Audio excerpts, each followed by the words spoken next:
सवाल यह है कि आपकी छुरी अपने सबसे प्रिय पर चले, ये तो उदाहरण है। और वो दुम्बा अगर वहां आए छुरी के नीचे तो वो ईश्वर का भेजा हुआ होना चाहिए, आपका खरीद करके ले जाया गया कैसे स्वीकार हो सकेगा? और अगर आपको दुम्बा प्रिय है, माने सर्वाधिक प्रिय है, तो आप पूरे साल उसको क्यों नहीं रखते हो? बकरीद के समय ही क्यों खरीदते हो? तो ये तो एक बात है, लेकिन वो उनके धर्म का मामला है, हम उसमें नहीं जाना चाहते हैं।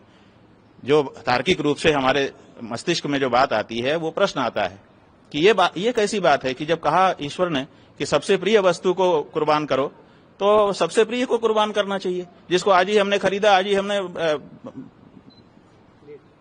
उसको समर्पित कर दिया, तो उसमें कहाँ ये बात आई?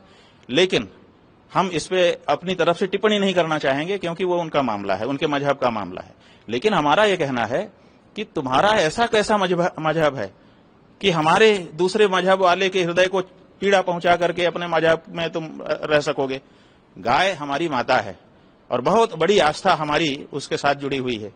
तो आप हमारे ही देश में रह रहे हो, हमारे देश मतलब आपका भी देश है, हमारा ही है, ऐसा हम नहीं कह रहे हैं, लेकिन हमारा भी है, आपका भी है, तो हम भी हमारा कहेंगे, आप भी आप हमारा कहेंगे। तो हमारे देश में आप रह करके और हमारे को ही चोट पहुंचा रहे हो, हमारी गाय को और हमारे बछड़े बैल को काट करके कुर्बानी के नाम पर। तब कभी ईश्वर नहीं खुश होता है ऐसे काम से कि किसी को चोट पहुंचा करके, किसी को दुख पहुंचा करके आप ये करो।